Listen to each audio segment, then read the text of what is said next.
இன்னைக்கு சாட்டர்டேவும் ஸ்கூல் இருக்குது. சரி எப்படியும் லீவாக தானே இருக்கும்னு நினச்சேன். கடைசியில் பார்த்தா ஸ்கூல் வச்சுட்டாங்க. சரி சிம்பிளாக ரசம் சாதமும் முட்டை ஆம்லேட்டும் வச்சிடலான்னு சொல்லிட்டு ரெடி பண்ணிட்டேன். ஸ்நாக்ஸுக்கு மாம்பழம் வைக்குமான்னு கேட்டால் இல்லை எனக்கு மக்கானா தான் வேணும்னு ஒரு மக்கானா வாங்கி வச்சுட்டு நீ பாடா படுத்து எடுக்கிறான்.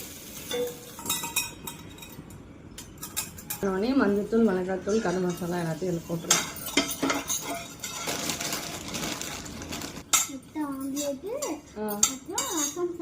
ஆமாம் ஆமாம் உன் மூளை தான் எடுத்து இதில் போட்டிருக்கேன்.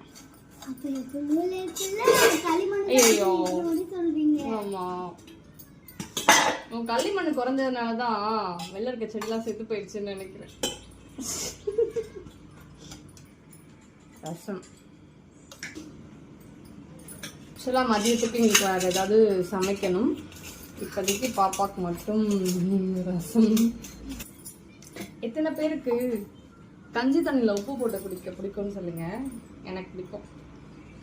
ஆனால் ஜியா துருவி 2 பேருமே தண்ணி ஊற்றி சாப்பிட்றது, பழைய சாதம் சாப்பிட்றது, இந்த மாதிரி கஞ்சி தண்ணி குடிக்கிறது அது எல்லாமே அவங்களும் குடிப்பாங்க. அந்த விஷயத்தில் எங்கள் அம்மா எல்லாத்தையும் எனக்கு பழக்கி விட்டாங்க. நான் பாப்பா 2 பேருக்குமே பழகிட்டேன். அதாவது எல்லாமே சாப்பிடணும், எது கொடுத்தாலும் சாப்பிடணும், இதுதான் வேணும் அதுதான் வேணும்னு டிமாண்ட் பண்ணி சாப்பிடக்கூடாது. அது